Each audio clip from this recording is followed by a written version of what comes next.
Assalamualaikum warahmatullahi wabarakatuh.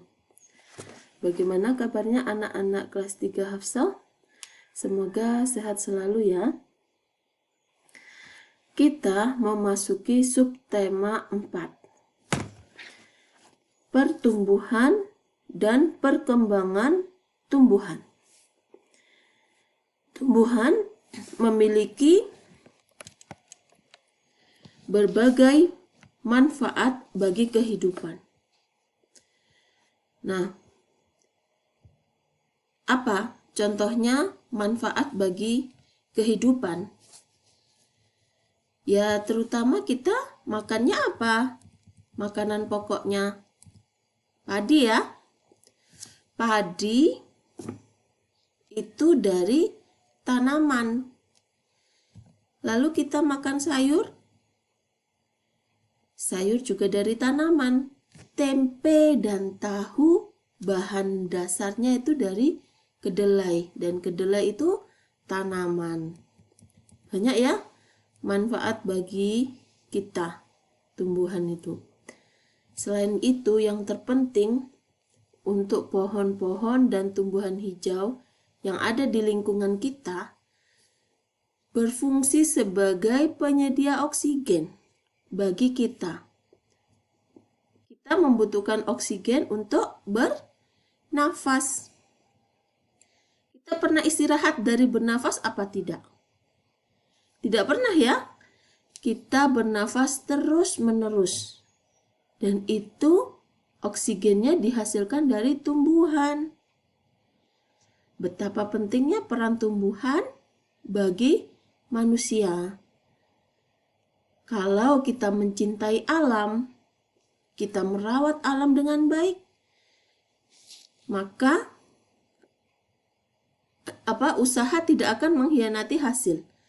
Dan yang ada di langit, ya Allah Subhanahu wa Ta'ala dan malaikat akan menyayangi kita. Jika kita menyayangi yang ada di bumi, maka yang di langit akan menyayangi kita. Nah, apalagi ini tumbuhan ya. Tumbuhan itu sangat berperan besar terhadap kelangsungan hidup manusia. Kemarin kita sudah belajar tentang perkembangbiakan hewan dan daur hidup hewan. Nah, sekarang kita belajar tentang perkembangbiakan pada tumbuhan. Kalian buka halaman 144. Di situ ada gambar kentang. Ayo, gambar seperti jahe ya, seperti kunir. Kemudian ada umbi, ketela pohon, ada lengkuas, rhizoma, ada bawang merah, ada cocor bebek, dan ada pisang. Semua yang ada di sini tidak memiliki biji. Perhatikan, semua tanaman yang ada di 144 ini tidak memiliki biji. Lalu bagaimana bisa tumbuh kembali? Bisa dibudidayakan, bisa diperbanyak kalau tidak punya biji. Kalau ada bijinya mudah ya, bijinya ditanam. Tapi kalau tidak ada bijinya gimana? Gimana yo? Nah, perkembangbiakan tanaman yang tidak memiliki biji dapat dengan tunas seperti pisang tadi. Tiba-tiba di dalam pisang itu muncul tunas kecil. Nah, nanti pisang yang sudah tua mati akan digantikan dengan tunas baru itu yang menjadi besar. Nah, tunas juga ada pada daun cocor bebek. Nah, daun cocor bebek itu memiliki tunas kecil-kecil. Perkembangbiakan ada yang asli, alami, ada yang buatan. Apa yang buatan? Ya ada. Dibantu oleh manusia untuk menghasilkan individu baru. Contohnya pada misalkan mangga ya, mangga yang dicangkok, dia akan diupayakan menghasilkan individu baru, berakar, ditanam di tanah, bisa hidup. Itu fungsinya perkembangbiakan dengan bantuan manusia. Ada juga menempel, menyambung.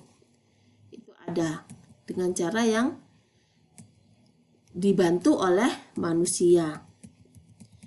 Nah, kita belajar tentang pertumbuhan dan perkembangan pada tanaman. Ini supaya kita tahu tanaman itu tidak serta-merta ada di lingkungan kita. Butuh dirawat, butuh dikembangbiakkan supaya menjadi banyak, supaya sekitar kita itu menjadi hijau. Tidak bisa dibiarkan saja itu nanti jadi bagus, tidak ada. Butuh peran manusia untuk merawatnya. Yaitu tadi, merawatnya dengan cara gimana? Kalau kita ingin tanah sekitar kita itu hijau, maka kita memperbanyak individu-individu baru dari tanaman. Caranya bagaimana? Bisa dengan menyemai biji, menanam biji-biji. Nanti dia akan tumbuh individu baru. Bisa juga dengan tadi menempel, mencangkok, nanti bisa ditanam ke tanah supaya menjadi individu baru. Semakin banyak tanaman, semakin hijau lingkungan kita. Jangan lupa juga harus disiram setiap hari supaya tumbuh, supaya hidup tanaman tersebut. Nah, kalau kita amati, ternyata bentuk daun dari macam-macam tanaman itu berbeda. Kalian bisa lihat gimana bentuk daun dari pohon pisang. Kalian juga bisa melihat gimana bentuk daun dari pohon pepaya, pohon singkong. Apalagi banyak ya. Daunnya kelor seperti apa?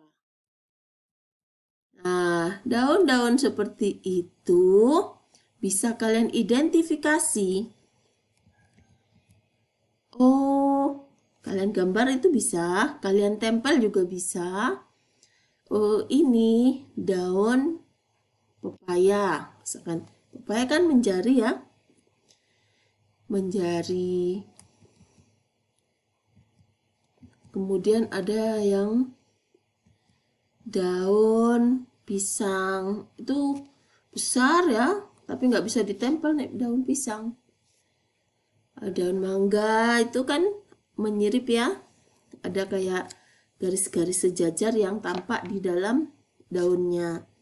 Nah, seperti itu bisa untuk memperkaya pengetahuan kalian terhadap variasi bentuk daun yang diciptakan oleh Allah. Tidak hanya satu macam bentuk-bentuk daun yang Allah ciptakan. Luar biasa, Masya Allah, dan semuanya itu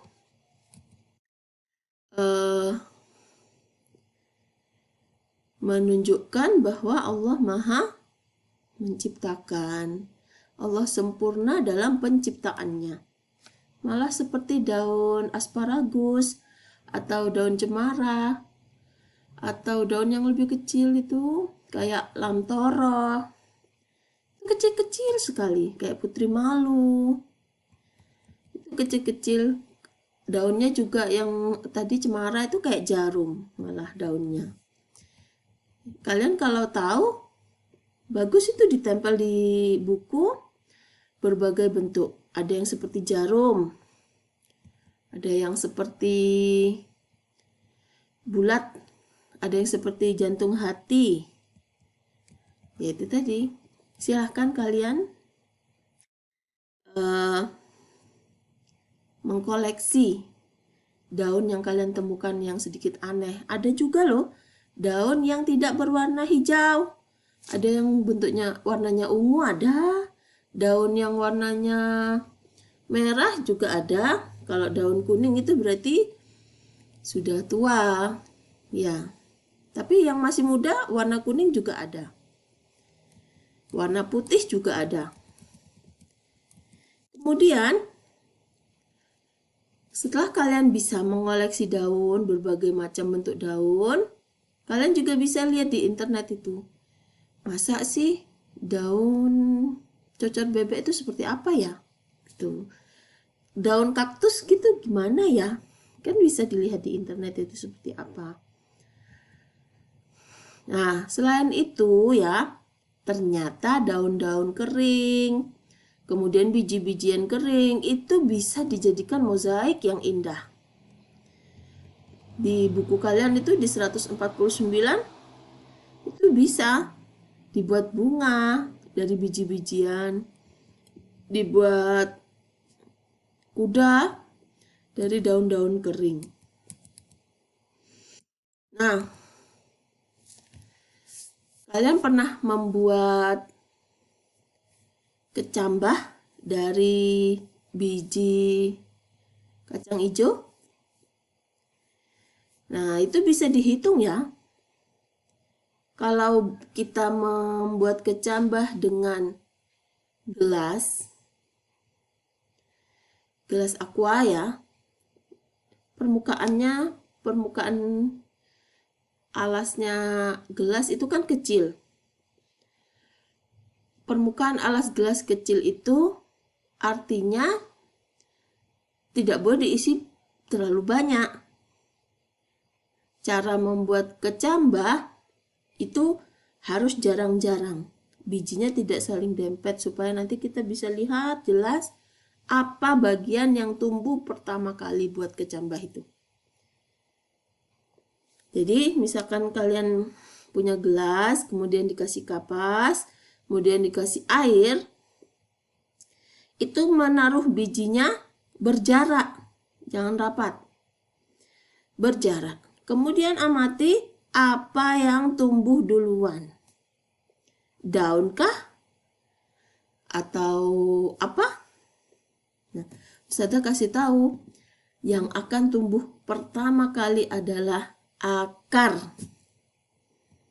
Nanti kalian bisa mencoba di rumah membuat kecambah. Nah, kecambah itu yaitu tadi perlu kalian hitung supaya tidak rapat di dalam gelas. Tidak perlu banyak-banyak, hanya butuh 5 sampai 7 biji kacang hijau. Ya. Nah, di situ juga kita bisa latihan berhitung. Kalau kita di rumah ya mungkin cuma butuh 5 ya. Tapi kalau kemudian kita harus mengkoordinir teman-teman kita. Teman kita ada 22 nih. Satu anak butuh 5. Berarti harus beli berapa? Kalau nanti dibagi anak 22 itu semuanya dapat 5 masing-masing. Berarti harus beli berapa biji itu? Nah, itu juga ada perlu belajar matematika itu di situ. Kalian perlu menjadi koordinir buat teman-teman kalian. Di pembelajaran 2 kita melihat biji. Biji itu kalau dibesarkan itu seperti yang ada di halaman 154. Ada selimut biji yang melindungi biji